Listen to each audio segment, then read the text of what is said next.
past few weeks, maraming nagkakasakit sa kanila. Yun nga rin po ang ikinababahala ko, ma'am. Don't worry, Chairman.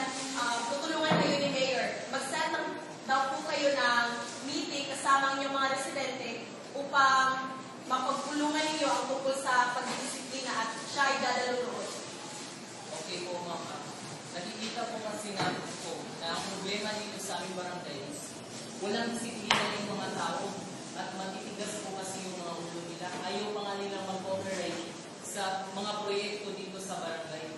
O sige pa, kung magpupulong kayo, sabihan niyo si Mayor para pupunta siya roon at kailangan tutulungan kayo sa pag-resolve ng yung problema. Sige po, ma'am, pupunta po ako ng sitio pag na-send ko na po yung schedule. Salamat po na. Sa araw ng pagpupulong, ay nilago na kagulat ang lahat ng mga residente sa naturang barangay.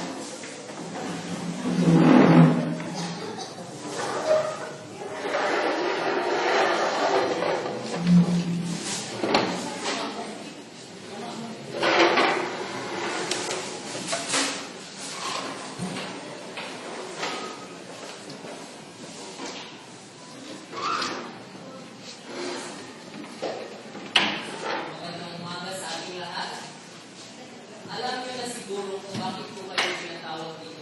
Pero bago yun, may I recognize the presence of our beloved Mayor, Mayor Eagle Serge Istanian. Let's give it a Magandang umaga sa inyo lahat. So sa tingin ko, meron na siguro kayong idea kung bakit po kayo pinatawag dito, di ba? Okay. So, itong problema natin sa basura is malala na talaga. Ano na bang nangyayari sa inyo? Bakit kayo nagtatapon ng basura kahit saan? Hindi niyo ba alam na nagdudulot ito ng kahit anong masamang pangyayari sa ating katawan gaya ng mga sakit? Kung wala kikilos, sino kikilos? Kailan tayo kikilos? Kung huli na ang lahat? Bukas? Sa makalawa? Sa susunod na linggo? Sa susunod na buwan? Sa susunod na taon? Kailan tayo magtutulungan? Hindi tayo bagay. Hindi rin tayo tayo. Tao tayo. Tao. Wala naman siguro nakabilang na hayop dito, di ba? Huwag tayo ulit na tulad ng baboy. Pagkatapos, wala silang makialam sa kanilang environment. Kung magkakasakit tayo, sisisihin natin ang ating sarili dahil tayo ang may gawa nun. Hindi natin sisisihin ang iba. At, di ba, yung barangay pa natin is sinagurian pang barangay malinis. Pero ano nangyayari? Ang daming basura.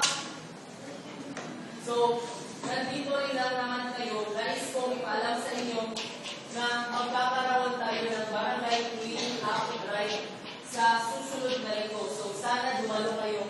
At narito po ang ating mayor dahil meron po siyang sasabihin sa iyo. Naparating na sa aking opisina ng pagbabahala tungkol sa pagiging marumi ng iyong barangay. Bakit nagkaroon ito ang iyong barangay? Wala kasi kayong disiplina. Dapat yung pangalagaan ng iyong kapaligiran dahil ang kapalit ito ang iyong mga buhay, ang iyong mga kalusugan, ang iyong mga anak. Kapag hindi kayo kumilos ngayon, mahuhuli ang lahat at malaki ang magiging pinsala na magagawa ito sa ating lipunan. Kaya mula sa araw na ito, ipinagututos ko na magkaroon ng malawakang pamumuno sa barangay na ito. At nais ko sana na matapos ito ngayong linggo. Nais ko makita na may progress ang pagiging malinis ng iyong barangay. Kaya hindi kaya ko ang lahat na mag-participate sa paglilinis na gagawin. Yung lamang sa paglalakad. Sa gawa ng snapguard ang mga residente, hindi lang ang nangambang sa pagbigay solusyon sa naturang problema nila sa basura.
maging ganito malinis ang ating barangay.